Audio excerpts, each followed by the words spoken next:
ចេញមកពីបន្ទប់ដែលគេកឹបគេលើធ្វើមិនបើមនុស្សលពឹសតាំងពីតូចភ្នែកមើលឃើញខ្មោចដើរទូមនុស្សមើលជ្រៅដល់គល់តាំងពីប្រសូតធ្វើការហត់អត់លូអីមកពុកតិចមនុស្សវាល្អរហូតស្ដីដូចមេស្កក្នុងមាត់មានពឹសចង់ដើរពាក់ស្នែងធ្វើមេចកោចេញមកពីបន្ទប់ដែលគេកឹបគេលើធ្វើមិនបើមនុស្សលពឹសតាំងពីតូចភ្នែកមើលឃើញខ្មោចដើរទូមនុស្សមើលជ្រៅដល់គល់តាំងពីប្រសូតធ្វើការហត់អត់លូអីមកពុកតិចមនុស្សវាល្អរហូតស្ដីដូចមេស្កក្នុងមាត់មានពឹសចង់ដើរពាក់ស្នែងធ្វើមេចកោក្មេងទៅលាស់ឲ្យកាសជាប់ទៅជាឲ្យគ្រប់គ្នាជាទាស់ព្រោះស្ដាប់តាពាក្យដេកអត់ប្រយ័ត្នខ្ញុំវិធីប្រមាថតែមានពោះផលិតចឹកជាប់តាគៀយើងចេញច្រឡាត់ឲ្យដូចជនសម្ងាត់គេចង់ប្របាត់ជាងលេងត្រឹមមួយភាកពេលសួរច្រឡៃមាត់ញ័រតតាត់ខ្ញុំដកលុយមកដុំយកមកបាំងតាជាហាតែប្រហាស់ដូចចាក់ប្រេងអិនតអ្នកពួកយើងដើរចូលទៅជ្រះបញ្ជីគ្នាយើងវាយយកបានជ័យជំនះវាយវិញដល់វគ្គលើកជ័យលិភីក៏ត្រាចូលឈ្មោះពួកដែលជាប់ជាពាក់ដកហូតវាផ្ទះពិបាកឆ្អឹងជនីគេមានគំនិតចង់ប្របាយស្ទះតែវាមិនអាចកាច់ពិបាកលោយាធីមើលនឹងភ្នែកចៃគុំកលែចៃចង់ទៅមើលទៅណានឹងដីគុំលេខពេលថាគឺធ្វើមិនបាច់ទៅត្រាប់អ្នកណាចម្លែកនៅក្នុងត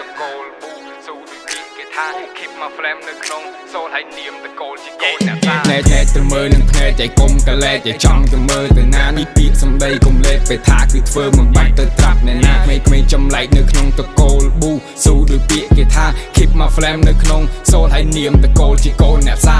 ចេញមកពីបន្ទប់ដែលគេកឹបគេលើធ្វើមិនបើមនុស្សលពឹសតាំងពីតូចភ្នែកមើលឃើញខ្មោចដើរទូមនុស្សមើលជ្រៅដល់គល់តាំងពីប្រសូតធ្វើការហត់អត់លូអីមកពុកតិចមនុស្សវាល្អរហូតស្ដីដូចមេស្កក្នុងមាត់មានពឹសចង់ដើរពាក់ស្នែងធ្វើមេចេញមកពីបន្ទប់ដែលគេកឹបគេលើធ្វើមិនបើមនុស្សលពឹសតាំងពីតូចភ្នែកមើលឃើញខ្មោចដើរទូមនុស្សមើលជ្រៅដល់គល់តាំងពីប្រសូតធ្វើការហត់អត់លូអីមកពុកតិចមនុស្សវាល្អរហូតស្ដីដូចមេស្កក្នុងមាត់មានពឹសចង់ដើរពាក់ស្នែងធ្វើមេ